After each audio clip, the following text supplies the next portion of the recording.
تو استغفار ضرور کریں دعا میں، کیونکہ بعض اوقات اللہ ناراض ہوتے ہیں، تو اللہ کو راضی کرنا یہ ضروری ہے، اللہ سے کچھ وہ حاصل کرنا، رکاوٹیں دور ہو جائیں گی، امپیڈیمنٹس دعا جو ہے کی نا۔ رکاوٹ بنی ہے۔ جو سب سے اسٹرانگ اوپینین ہمارے اساتذہ کو لگتی ہے وہ یہ تھی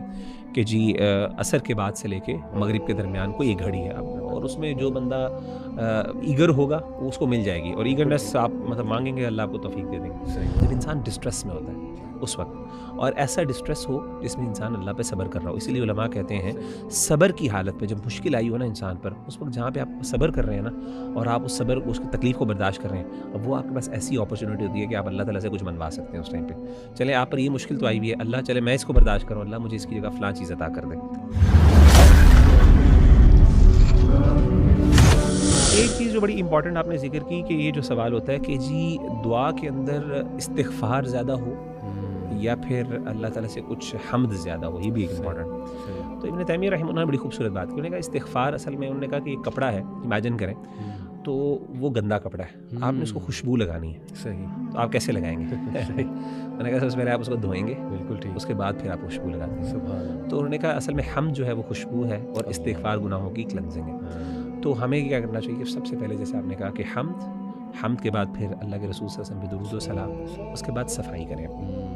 اس کے بعد کیا کریں کہ آپ خوب صفائی کریں، اللہ سے مانگیں،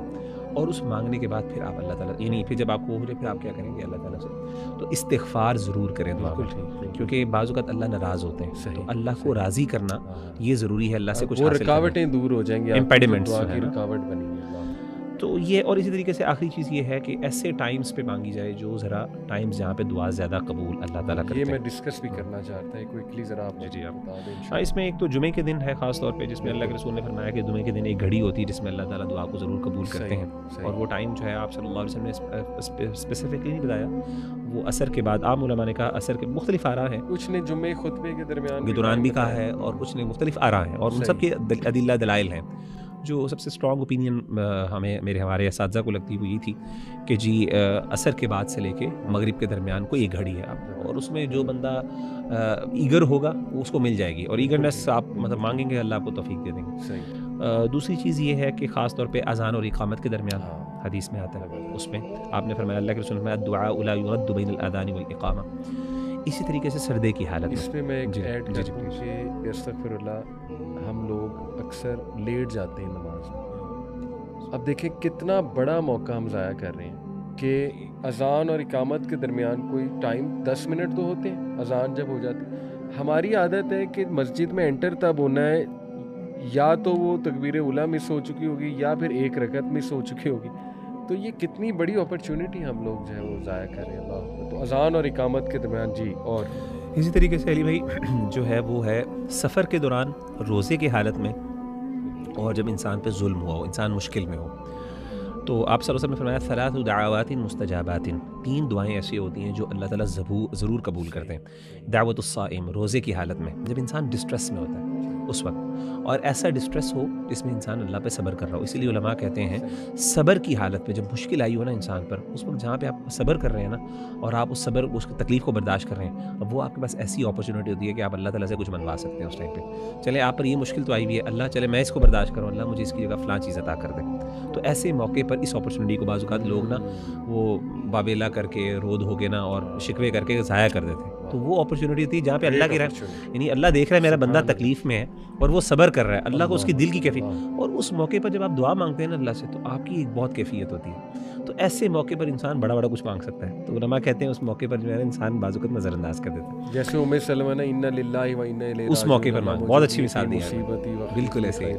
اللہ کے رسول مل گئے ان کو، اپنے ہسبینڈ کو چھوڑ کے اللہ کے رسول مل گئے ہمارے۔ تو ایک تو روزے کی حالت میں ودعوت المظلوم، مظلوم کی دعوت یعنی دعا اللہ نہیں رد کرتے، اور اس طریقے سے ودعوت المسافر، سفر، یہ تینوں حالتیں ایسی ہیں جہاں پہ انسان ڈسٹریس ہوتا ہے، ڈسٹریس میں ہوتا ہے، یعنی روزے کی حالت میں بھی انسان پر تھکا ہوتا ہے، اور اس طریقے سے ظلم ہو رہا ہو جب بھی، اور اس طریقے سے جب سفر کر رہا ہو تب بھی انسان تھکا ہوتا ہے، ان تینوں حالتوں میں اللہ تعالیٰ۔ اچھا، اسی طریقے سے جو آخری چیز ہے وہ ہے